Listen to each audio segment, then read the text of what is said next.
Hi viewers, welcome to our channel. ఈ రోజున మధ్యాహ్నం నుంచి కూడా ఎన్టీఆర్ గారికి సంబంధించిన ఒక లుక్ వైరల్ అయిపోతుంది. అంటే ఆ లుక్ లో ఎన్టీఆర్ గారు ఒక చేతిలో ఒక పుస్తకాన్ని పట్టుకొని తిరుగుతూ ఉన్నారు. ఆ పుస్తకం ఏంటా అని చూస్తే మురుగా అనే ఒక పుస్తకం. సో అది సుబ్రహ్మణ్య స్వామికి చెందిన పుస్తకం అంటున్నారు. సో అది ఇప్పుడు విపరీతంగా వైరల్ అయిపోతుంది. అంటే త్రివిక్రమ్ గారి శ్రీనివాస్ డైరెక్షన్ లో రాబోతున్న సినిమా ఈ పుస్తకం బేస్ అయ్యే ఉంటుందా, నాగవంశి గారు చెప్పిన స్టోరీ ఇదేనా అంటూ రకరకాల చర్చలు అయితే ఇప్పుడు సోషల్ మీడియాలో జరుగుతున్నాయి. మరి ఆ బుక్ సంబంధించి, మరి ఆ స్టోరీకి వీళ్ళ కాంబినేషన్ రాబోతున్న ఈ సినిమాకి సంబంధించి మనతో పాటు డిస్కస్ చేయడానికి ప్రజెంట్ మనతో పాటు సీనియర్ ఫిలిం జర్నలిస్ట్ అప్పాజీ గారు ఉన్నారు. వారిని అడిగి తెలిసిన ప్రయత్నం అయితే చేద్దాం. సార్ నమస్కారం. సార్ నమస్తే ఆదిత్య. సార్, నాగవంశి గారు ఆల్రెడీ చెప్పారు త్రివిక్రమ్ శ్రీనివాస్ గారితో ఎన్టీఆర్ గారి సినిమా ఉంటుంది, సుబ్రహ్మణ్య స్వామికి సంబంధించిన పౌరాణిక చిత్రం ఇది అని చెప్పేశారు.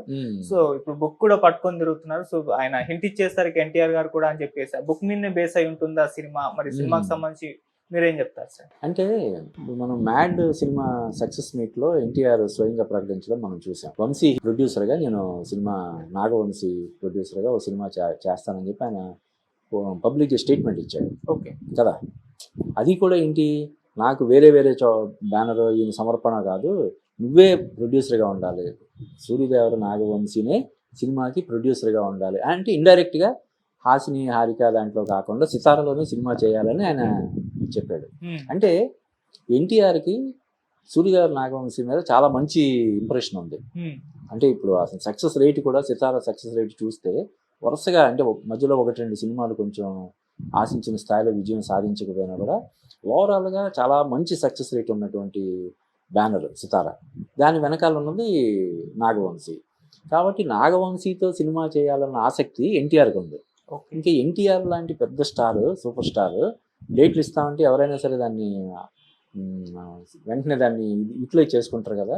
కాబట్టి ఆల్రెడీ త్రివిక్రమ్ కాంబినేషన్లో ఎన్టీఆర్ సినిమా చేసి ఉన్నాడు. కాబట్టి ఇప్పుడు ఈ బన్నీతో త్రివిక్రమ్ చేయాల్సిన సినిమా వేరే కారణాల వల్ల అది హోల్డ్లో పెట్టాల్సి వచ్చింది. కాబట్టి ఇప్పుడు ఈ ప్రాజెక్ట్ తెర మీదకి వచ్చిందని మనం భావించవచ్చు. అయితే ఈ లోపల ఇప్పుడు త్రివిక్రమ్ గారు వెంకటేష్ కాంబినేషన్లో సినిమా చేస్తున్నారని చెప్పి ఇంచుమించు అఫీషియల్గానే ఒక ఇది వచ్చింది. అంటే ఈ సినిమా తర్వాత, వెంకటేష్ సినిమా తర్వాత త్రివిక్రమ్ ఎన్టీఆర్ కాంబినేషన్లో సూర్యదేవర నాగవంశీ ప్రొడ్యూసర్గా కానీ ప్రజెంటర్గా కానీ ఒక సినిమా వస్తుందని చెప్పి మనం ఖచ్చితంగా ఎక్స్పెక్ట్ చేయొచ్చు.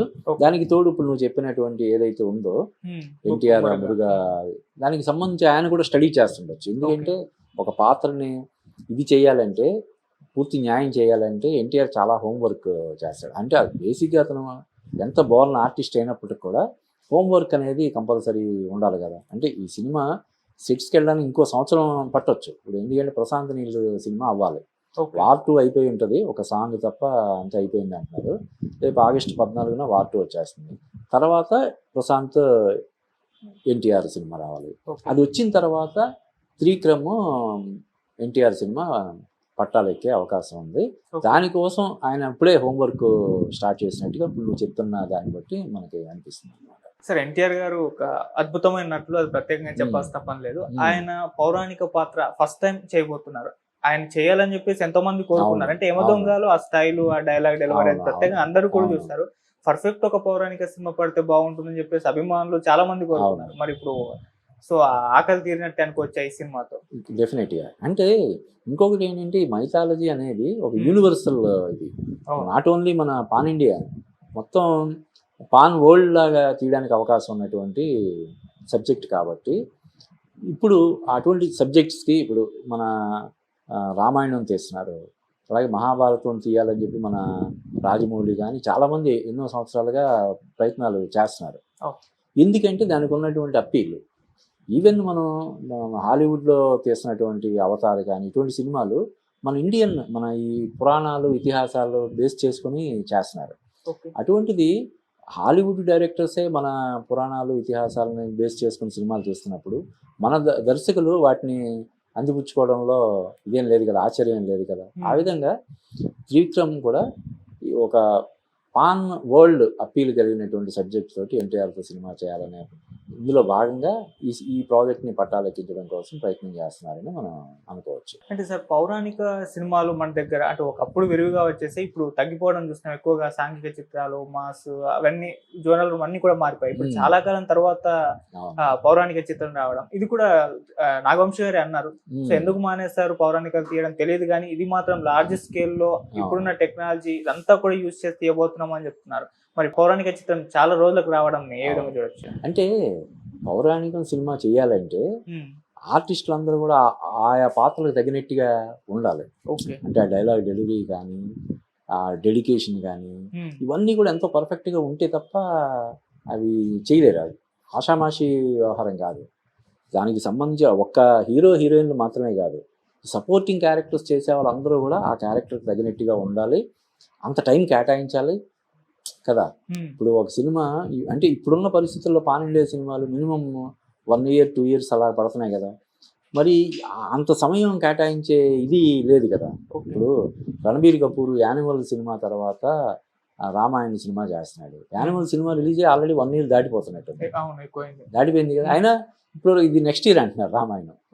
అంత టైం కేటాయించాల్సినటువంటి పరిస్థితి కాబట్టి ఆ డిక్షన్ పరంగా కానీ, ఆ ఆహార్యం కానీ, ఆ గెటప్స్ కానీ, ఇవన్నీ ఎంతో డెడికేషన్ తోటి చేయాలి. కాబట్టి వీళ్ళందరూ కూడా ఇప్పుడు మనం ఒక మాయాబజారు, ఒక ఇటువంటి సినిమాలు చూస్తే చూడు, అందులో ఎన్టీఆర్, ఏఎన్ఆర్, సావిత్రి, ఇలాగే ఎస్వి రంగారావు, వీళ్ళందరూ గొప్ప గొప్ప అందరూ నటీనటులు అందరూ కూడా ఉంటారు ఆ సినిమాలో. ఇప్పుడు ఉదాహరణ మాయాబజార్ని ఎవరైనా రీమేక్ చేయాలనుకుంటే ఎస్వి రంగారావు క్యారెక్టర్ ఎవరు చేస్తారు? సరే, ఎన్టీఆర్ క్యారెక్టర్ ఎన్టీఆర్తో చేయించవచ్చు, ఏఎన్ఆర్ క్యారెక్టర్ నాగ చైతన్య తోటి అది చేయించు. మిగతా క్యారెక్టర్లన్నీ ఒక సావిత్రి లేకపోతే ఇంకొకటి ఈ క్యారెక్టర్లన్నీ తీసుకురావాలంటే చాలా కష్టం కదా. అందువల్ల ఇది కొంచెం గ్యాప్ వచ్చింది, పౌరాణికాలకి బాగా గ్యాప్ వచ్చింది. మళ్ళీ ఇప్పుడు ఈ పాన్ ఇండియా ఎఫెక్ట్ కావచ్చు, పాన్ వరల్డ్ ఎఫెక్ట్ కావచ్చు, ఈ పౌరాణికాలను మళ్ళీ ప్రేక్షకులకి పరిచయం చేసే. ఇప్పుడు అంతకుముందు గుణశేఖర్ కూడా రుద్రమదేవి తర్వాత, మన శాకుంతలం తర్వాత హిరణ్యకశిప ప్రాజెక్ట్ ఒకటి చేయాలని చెప్పి అనుకున్నాడు రామాతోటి. అయితే శాకుంతలం సినిమా డిసప్పాయింట్ చేయడం వల్ల ఈ ప్రాజెక్ట్ని పక్కకు పెట్టారు. అయితే ఈ ప్రాజెక్ట్ అప్పుడు త్రివిక్రమ్కి అనౌన్స్ చేశారు. యాక్చువల్గా గుర్తుందా నీకు? గుణశేఖర్ ఆ విషయంలో హర్ట్ అయ్యి ఆయన కూడా ట్వీట్ చేశాడు, ఇది చాలా అన్యాయం అది ఇది అని చెప్పి. అలాగా ఈ పౌరాణికాలకు ఇప్పుడున్న డిమాండ్ దృష్ట్యా ఇప్పుడు త్రివిక్రమ్ కూడా వీటి మీద మనం దృష్టి పెట్టాడని చెప్పి మనం చెప్పొచ్చు. పైగా ఎన్టీఆర్ ఎంత అద్భుతమైన నటుడో మనకు తెలుసు.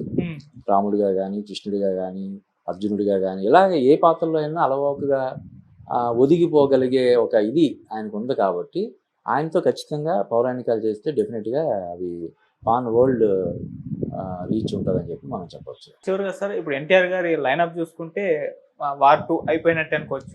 తర్వాత నీల్ గారితో ఆ ప్రాజెక్ట్ ఉంటుంది. ఆ తర్వాత దేవరా 2 ఉంటుందా, త్రివిక్రమ్ శ్రీనివాస్ గారితో ఉంటుందా, మళ్ళీ నెల్సన్ గారితో కూడా సినిమా ఉందని అదొక రూమర్ స్ప్రెడ్ అవుతుంది, కానీ అది ఇంకా అఫీషియల్ గా అనౌన్స్మెంట్ రాలేదు. అది